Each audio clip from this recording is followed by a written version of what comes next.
Imagine you're in the jungle. Do you think it's dark?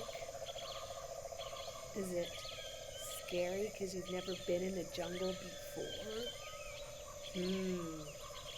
Well, the story we're starting today, RikiTikkiTavi, is set in the jungle. But it's not all scary.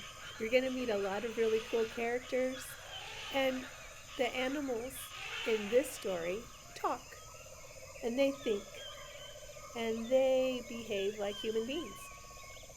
And our hero, the hero of the story, is a mongoose named RikiTikkiTavi.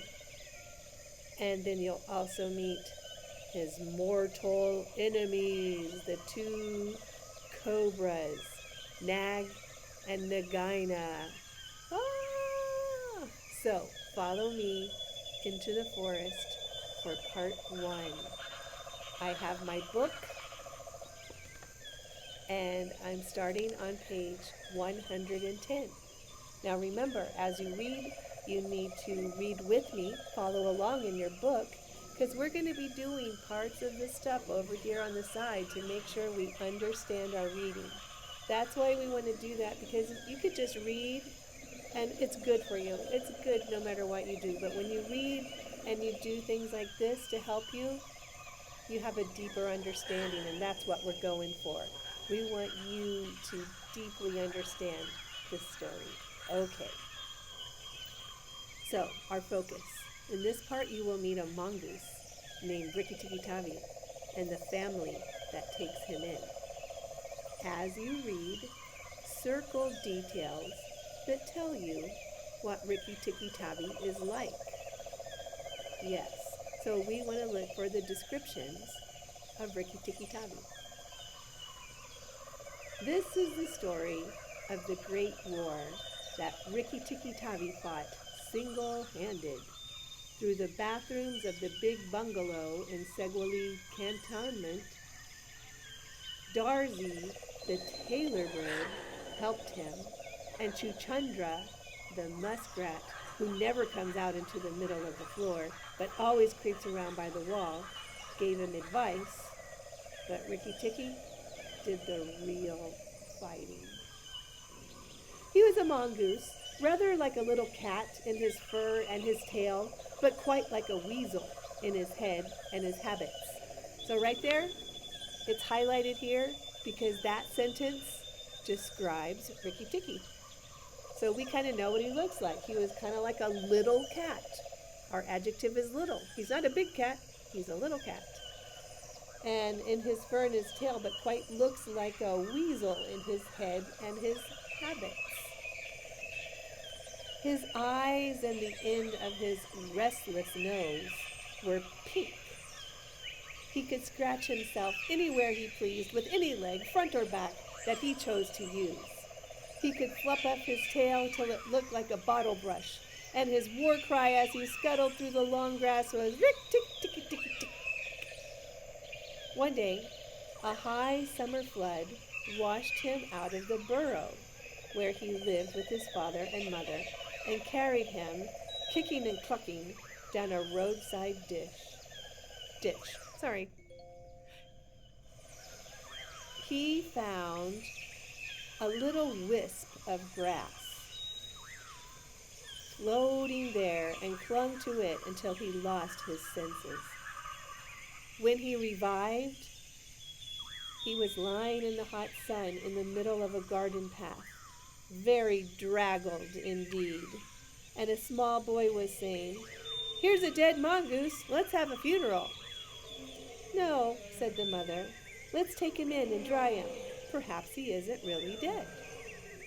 They took him into the house, and a big man picked him up between his finger and thumb and said he was not dead, but half choked.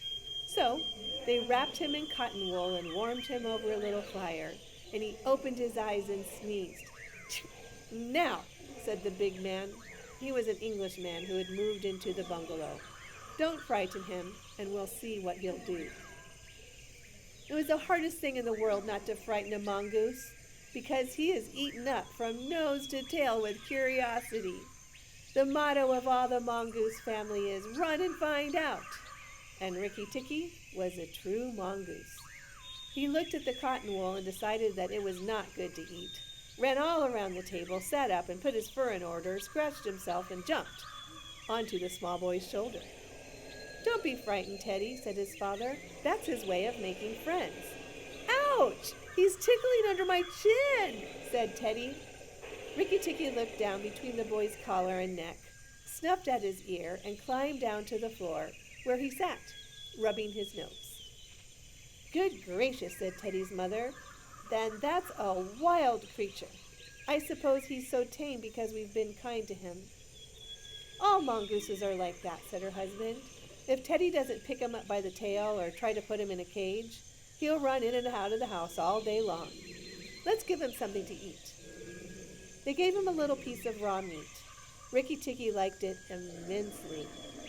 And when it was finished, he went out into the veranda, sat in the sunshine, and fluffed up his fur to make it dry to the roots. Then he felt better. There are more things to find out about in this house, he said to himself, than all my family could find out in all their lives. I shall certainly stay and find out.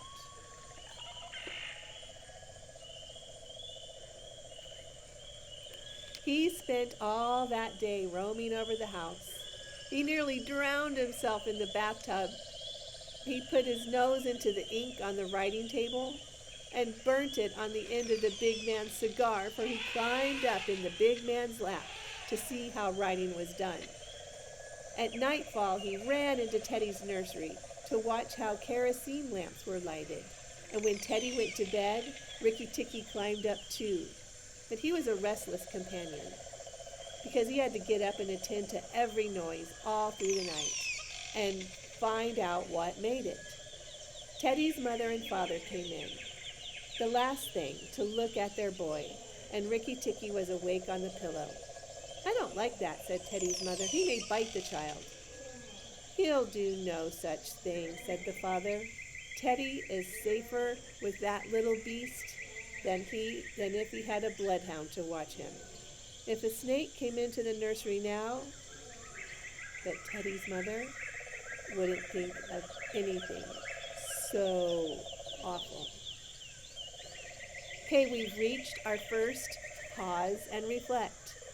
So this time for pause and reflect, you will check 4 words that are true about Rikki Tikki. They're all adjectives. And then you're going to go back and predict what you think will happen to Rikki Tikki now that he's in the house and not living in the jungle. And then if you have time, you can go back and describe or read more about what a mongoose is, because they have a nice little blurb right here about what a mongoose is. Yes. So, have fun reading that very first part of RikiTikkiTavi.